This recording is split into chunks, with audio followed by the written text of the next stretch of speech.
নমস্কার বন্ধুরা, পারমিতার হেসেলে আপনাদের সবাইকে স্বাগত জানাই। আজকে আমি আপনাদের সাথে শেয়ার করব কচুর শাকের একটি বিখ্যাত রেসিপি।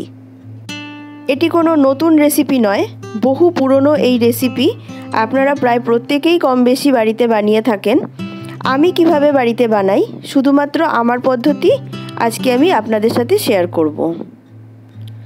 আর যারা কোনোদিনও বাড়িতে বানাননি তারা আমার পদ্ধতি ফলো করে বাড়িতে বানাবেন, একটুও গলা চুলকাবে না আর এর স্বাদ হবে অসাধারণ। কচুর শাকের গায়ে প্রচুর ময়লা থাকে, তাই প্রথমে একটা কাপড় ভিজিয়ে সব শাকটা ভালো করে মুছে নিয়েছি। তারপরে একটা সাইড দিয়ে এভাবে ছুরিতে হালকা চাপ দিয়ে খোসাগুলো আমি ছাড়িয়ে নিচ্ছি।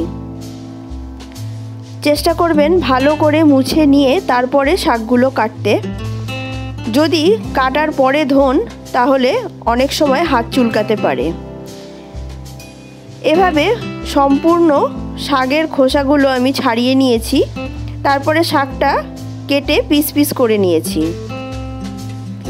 কচুর শাকের এই রেসিপিটি পূর্ববঙ্গের একটি জনপ্রিয় রান্না। ভাতের সাথে এই রেসিপিটি থাকলে আর অন্য কোনো পদের প্রয়োজন হয় না, এতটাই সুস্বাদু এই রেসিপি।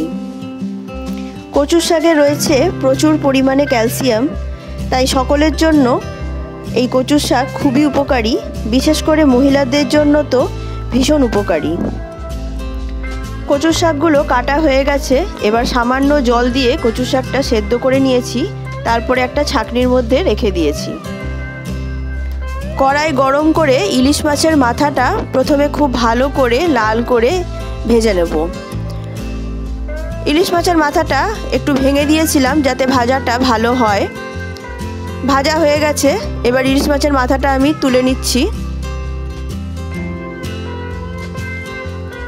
অবশিষ্ট তেলের মধ্যে ফোড়নের জন্য দিয়ে দিলাম 5 ফোড়ন, কাঁচা লঙ্কা।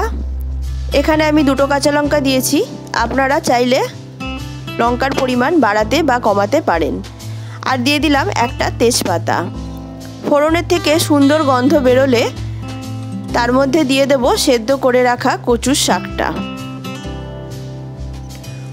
ফোড়নের সাথে খুব ভালো করে শাকটা মিশিয়ে নেওয়ার পরে এর মধ্যে দিয়ে দেব পরিমাণ মতন নুন আর সামান্য হলুদ।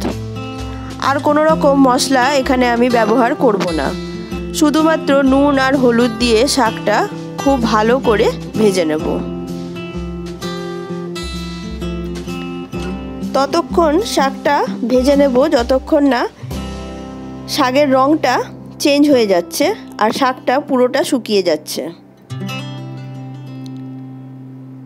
দিয়ে দেব এবার ভেজে রাখা ইলিশ মাছের মাথা। এবার সব কিছু খুব ভালো করে মিশিয়ে নেব আর ভাজতে থাকবো।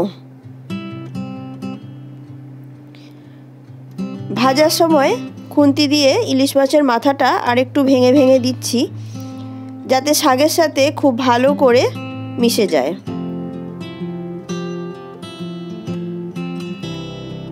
দেখুন শাকটা অনেকটা শুকিয়ে গেছে, পরিমাণে বেশ অনেকটা কমে গেছে।